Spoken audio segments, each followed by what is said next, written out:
Imaginez, vous recevez une lettre. Pas un email, pas un texto, non, une vraie lettre en papier. Vous la sortez de votre boîte, un peu intrigué. L'enveloppe est jaunie, un peu fragile au toucher. Vous la retournez, cherchant un expéditeur, mais il n'y a rien. Aucune signature, aucun nom familier. Encore plus étrange, le timbre est maculé, illisible. On dirait qu'il a voyagé à travers le temps. La seule chose claire, nette, presque trop précise, c'est votre adresse, écrite d'une main élégante mais tremblante. Vous hésitez. Est-ce une erreur? Une mauvaise blague? Votre cœur bat un peu plus vite.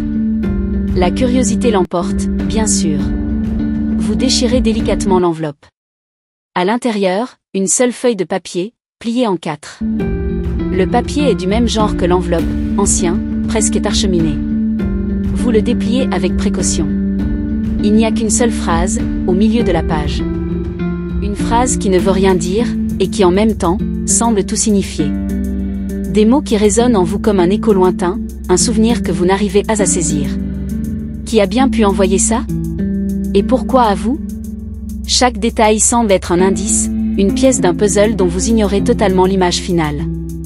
L'écriture, l'absence de timbre, cette phrase cryptique. Tout ça ne peut pas être un hasard. Vous regardez de nouveau l'enveloppe vide, comme si elle pouvait vous donner une réponse. Rien. Juste cette adresse, la vôtre, qui vous fixe.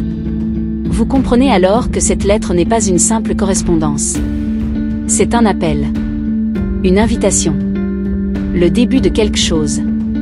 Vous ne savez pas encore quoi, mais une chose est sûre, votre vie ordinaire vient de basculer. La question n'est plus de savoir qui a envoyé la lettre, mais jusqu'où vous êtes prêt à aller pour découvrir la vérité. Le mystère ne fait que commencer. Merci d'avoir regardé cette vidéo. Si vous aimez les histoires mystérieuses, abonnez-vous pour ne rien manquer de la suite. À très bientôt.